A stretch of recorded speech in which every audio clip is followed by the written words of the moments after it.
Good morning, students. We are going to see today the equation of motion for the freely falling body. We have already seen the equation of motion like V is equal to U plus AT, S is equal to UT plus half AT square, and V square is equal to U square plus 2AS. But for a freely falling body, the equation, not the entire equation, is going to be changed. Certain variables we are going to change. Like for a freely falling body, V equal to U plus GT. So this acceleration will now be changed to acceleration due to gravity.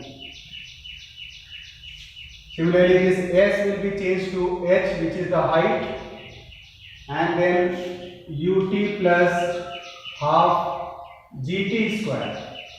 Again A is changed to G. Third equation of motion, V square is equal to U square plus 2GH. Now these are the equation of motion for a freely falling body. Now the case will be changed when we are throwing the ball or any body against the gravity. In that case, equation of motion will be V is equal to U minus GT.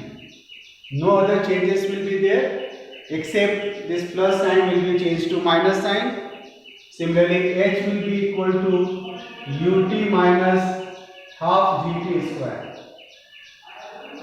And V square will be changed to U square minus 2GH. We have this equation of motion. Now we can see a new topic which will be mass and weight. Let us see.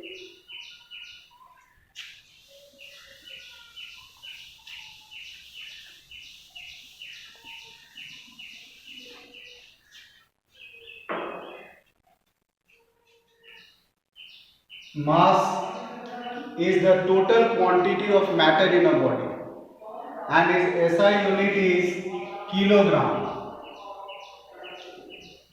kg.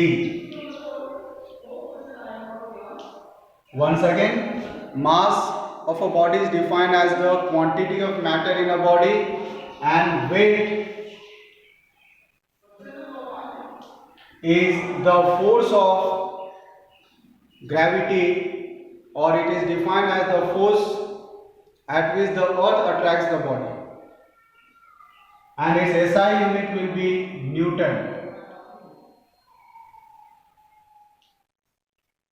So weight is the kind of force, but mass is the total quantity of matter in a body. So there are certain differences between mass and weight. One of course is that mass is the quantity of matter in a body, and weight can be defined as the force due to which the earth acts on a body. Second, mass can never be zero, but weight can be zero. Like at the center of the earth, where the acceleration due to gravity is zero, we can find weight also becoming zero. Mass is measured by physical balance, whereas weight can be measured by spring balance. Weight can also be written as W is equal to M into G, because you know force is equal to M into A. So this force is the force due to gravity, which can be changed to weight, and this A will become G. So we got a formula for finding out the weight of a body, which is M into G. And it is because of the change in this acceleration due to gravity, we find the weight of the body also changes. But mass will never be changed no matter where the body goes. Even on the moon, if a body is taken on the moon, there will be no change in the mass of a body, but there will be change on the weight of the body. For example, if the weight of a body on the earth is 36 Newton, it is the weight of the body on earth. But the same body, when it is taken to the moon, the weight will decrease by 6 times. That is becomes 1 by 6 into 36. The same body now weighs 6 Newton. This is how we can find out the change in the weight on changing the places. So this way we have completed the chapter. Next will be the question answers that I will be sending you. Thank you.